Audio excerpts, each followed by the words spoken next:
بسم اللہ الرحمن الرحیم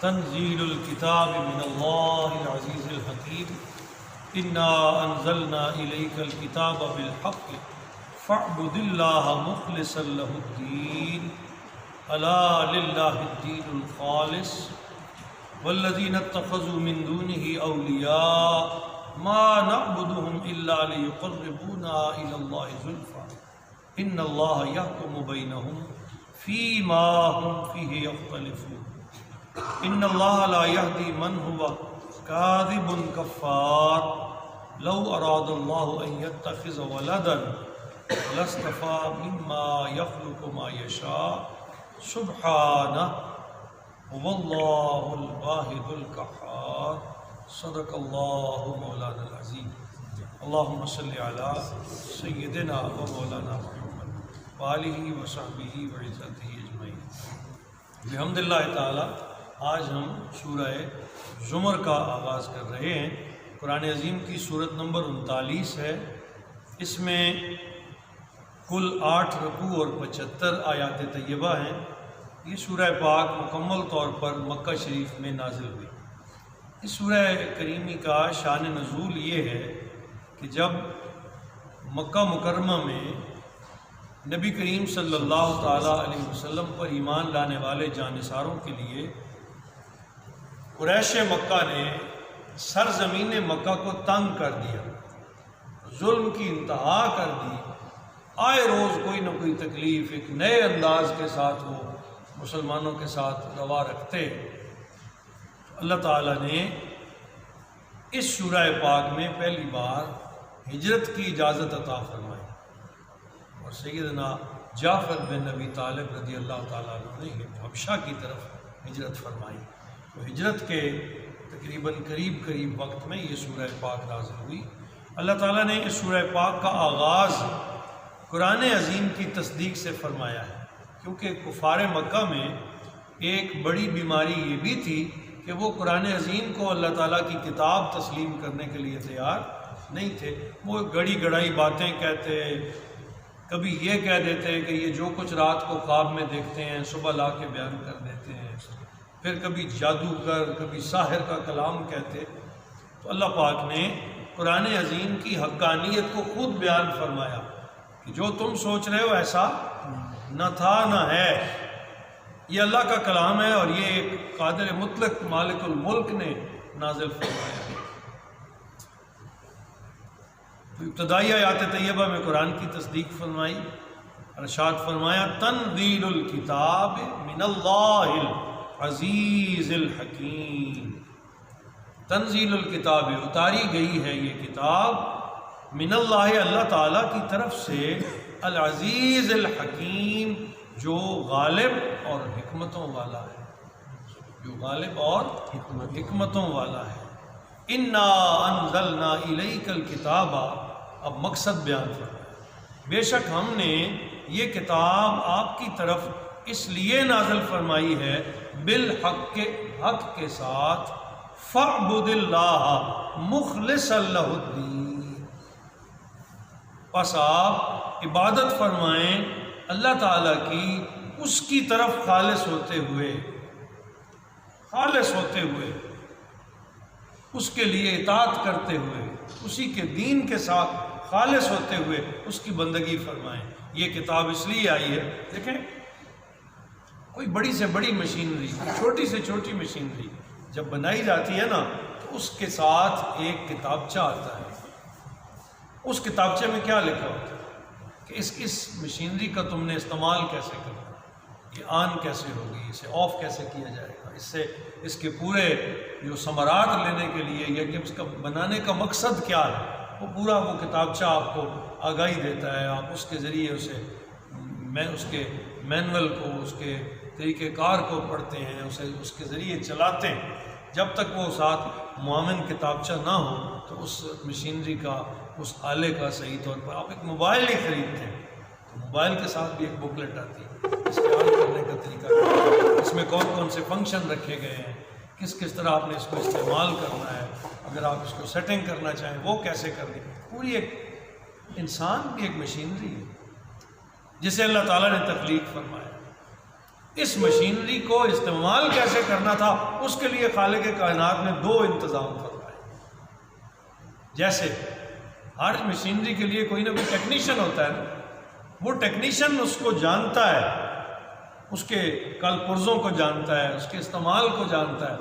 وہ کتابچے کے مطابق وہ ٹیکنیشین اس کو چلانے کی تربیت دیتا ہے بلا تمثیل و تشبیہ. اللہ کریم نے 2 انتظام فرمائے. سب سے پہلے اس جسم کو چلانے کے لیے رہنما کتابچہ دیا جس کا نام قرآن ہے.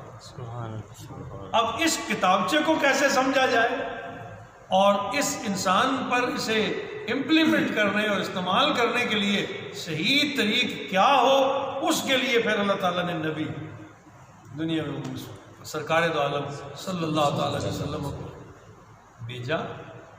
سرکار کریم صلی اللہ علیہ وسلم نے قرآن پڑھا اور قرآن عظیم کو اس زندگی پر، اس انسان پر کیسے امپلیمنٹ کیا جائے وہ رسول اللہ نے بتایا. حضور شارع کہلائے. فرمایا انا انزلنا، اس لیے کہا انا انزلنا الیک، ہم نے اس کتاب کو آپ کی طرف نازل کیا. حالانکہ قرآن عظیم تو سب کی طرف اترا ہے، لیکن نہیں خاص فرمایا ہم نے آپ کی طرف نازل کیا تاکہ آپ حق کے ساتھ اسے بیان فرمائیں، آپ آگے لوگوں کو اس کی تربیت دیں. فاعبد اللہ مخلصا لہ الدین، پس آپ عبادت کریں اللہ کی اس کی طرف خالص ہوتے ہوئے اس کی اطاعت کرتے ہیں. الا للہ الدین الخالص، خبردار صرف اللہ کے لیے ہی دین خالص ہے، صرف اللہ کے لیے ہی دین خالص. ساری بندگیاں ساری تمہاری ہیں. آج قرآن عظیم میں اللہ کریم دوسرے مقام پہ اس کی وضاحت یوں فرماتے ہیں، اے میرے حبیب آپ فرمائیے قل ان صلاتی و نسکی و محیایا و مماتی للہ رب العالمین. اے میرے حبیب فرما دیجئے بے شک میری نماز، میری بندگی، میری قربانیاں، میرا مرنا، میرا جینا اللہ ہی کے لیے ہے. تمام تر عاجزی بندگی صرف اللہ، تب جا کر دین خالص ہوتا ہے. اگر معمولی سی بھی، جیسے آپ دیکھتے ہیں کہ ہم 12 چیز کو پڑھتے ہیں، ریاکاری آ جائے، تصنع آ جائے، بناوٹ دکھاوا آ جائے، وہ عبادت منہ پہ دے ماری جائے. اللہ فرماتا ہے میرے لیے تم نے کی کب ہے؟ یہ تو تم نے فلاں شخص کو دکھانے کے لیے نماز پڑھی، میرا اس سے کیا تھا؟ کامل بندگی تب ہوگی جب وہ کاملتاً اللہ کے لیے ہو، اس سے ہر ریاکاری، ہر طرح کا دکھاوا نکل جائے اور تم اللہ کے لیے خالص ہو کر بندگی کرو. الا للہ الدین الخالص، خبردار صرف اللہ ہی کے لیے دین خالص، خالصتاً دین اللہ کے لیے ہے کہ تمہیں اس رب کی پہچان نصیب ہو جائے. والذین اتخذوا من دونہ اولیاء، اور جنہوں نے بنا لیے ہیں اللہ کے علاوہ اور دوست، اللہ کے علاوہ اور دوست اپنے خدا معبود. ما نعبدہم الا لیقربونا الی اللہ زلفی. ایک بڑی باریک بات ارشاد ہے. اگر تم انہیں کہو نا کہ تم ایک خدا کی پوجا کیوں نہیں کرتے اور یہ بے شمار خدا تم نے کیوں بنا رکھے ہیں جبکہ وہ وحدہ لا شریک مالک ہے، وہ کہتے ہیں ہم نے ان کو اس لیے خدا بنایا ہے، ہم ان کی اس لیے پرستش کرتے ہیں تاکہ یہ ہمیں رب کے قریب کر دیں، تاکہ یہ ہمیں قرب خداوندی عطا کر دیں. اللہ کریم فرماتے ہیں یہ بت تمہیں کبھی خدا کے قریب نہیں کر سکتے. اللہ کا قرب اس کی بندگی کے ذریعے آئے گا، اللہ کا قرب اس کے حبیب کے ذریعے آئے گا، اللہ کا قرب قرآن کے ذریعے آئے گا، نہ کہ تمہارے ان بناوٹی بتوں کے ذریعے جو تم نے اپنے ہاتھوں سے گھڑ لیے ہیں. تو وہ کہتے ہیں ما نعبدہم، ہم ان کی عبادت نہیں کرتے الا مگر لیقربونا الی اللہ زلفا، مگر اس لیے تاکہ یہ ہمیں اللہ کا مقرب بنا دیں، اللہ کے قریب کر دیں. یہ ان کی سوچ تھی، یہ ان کی فکر تھی. سرکار دو عالم صلی اللہ علیہ وسلم نے ارشاد فرمایا شرک خواہ ذات کے ساتھ ہو، شرک خواہ اللہ کی صفات کے ساتھ ہو، شرک شرک ہی ہے. اور جو شرک کرے گا اس کی کوئی عاجزی، اس کی کوئی بندگی، اس کی زندگی بارگاہ مولا میں کبھی قبول نہیں ہے. سب سے بڑی لعنت شرک ہے. اللہ کریم سارے گناہ معاف فرما دیتے ہیں لیکن شرک کو معاف نہیں فرماتے۔ فرمایا وہ یہ کہتے ہیں ان اللہ یحکم بینہم، بے شک اللہ ان کے درمیان فیصلہ فرمائے گا، فی ما ہم فیہ یختلفون، ان تمام امور میں جن میں یہ آپس میں اختلاف کیا کرتے تھے۔ وقت آئے گا جب اللہ کریم فیصلہ فرمائیں گے کہ تم کیا کہتے تھے، کرتے کیا تھے، حقیقت حال کیا تھی۔ ان اللہ لا یہدی، بے شک اللہ تعالیٰ ہدایت عطا نہیں فرماتا، من ہوا کاذب کفار، ہر اس شخص کو جو جھوٹا اور کفر کرے، جو جھوٹا اور انکار کرے۔ یہ فریب تھا، یہ جھوٹا تھا، جھوٹ تھا جو وہ اپنی ذات کو، جس سے اپنی ذات کو دھوکہ دے رہے تھے۔ کئی خداؤں کو معاون بنا لیا کہ وہ خدا تک پہنچا دیں گے یا قرب خدا بندی عطا کریں گے۔ اللہ کریم فرماتا نہیں، میں نے تمہیں اپنی ذات تک پہنچانے کے لیے اپنا حبیب عطا فرمایا، میں نے تمہیں اپنی ذات کا عرفان دینے کے لیے یہ کتاب لا ریب قرآن عطا فرمایا ہے، تم اسے پڑھو اور میری حبیب کی زندگی کو سمجھو، اور جیسے انہوں نے تمہیں قرآن عظیم سمجھایا ہے اس کے موافق تم اس کتاب پر عمل کرنے کی صحیح کرو، اللہ تعالیٰ تمہیں کامیابی عطا فرما دے۔ اللہ تعالیٰ ہم سب کو اس کی سمجھ نصیب فرمائے۔ لو اراد اللہ فرماتا اگر اللہ تعالیٰ چاہتا ان یتخذ ولدا، کہ وہ کسی کو اپنا بیٹا بنائے، لاصطفیٰ مما یخلق ما یشاء، تو اللہ تعالیٰ اپنی تخلیق میں سے، اپنی خلقت میں سے، اپنی بنائی ہوئی انسانیت میں سے جس کو چاہتا بنا لیتا۔ کیا اس کے لیے کوئی خود کمی تھی کہ وہ نہ کرے؟ وہ ظالم کہتے تھے نا کہ فرشتوں کو اللہ نے بیٹیاں بنا لیا ہے۔ اسی طرح عیسائیوں نے تثلیث کا عقیدہ بنا کے عیسیٰ علیہ السلام کو معاذ اللہ اللہ کا بیٹا کہہ دیا۔ اللہ پاک فرماتے ہیں اگر اللہ چاہتا کہ وہ کسی کو بیٹا بناتا تو وہ خود اپنی مخلوق میں سے جس کو چاہتا چن لیتا۔ سبحانہ، وہ پاک ہے ایسی حرزت سرائی، اسے کوئی احتیاج نہیں کہ وہ کسی کو بیٹا بنائے۔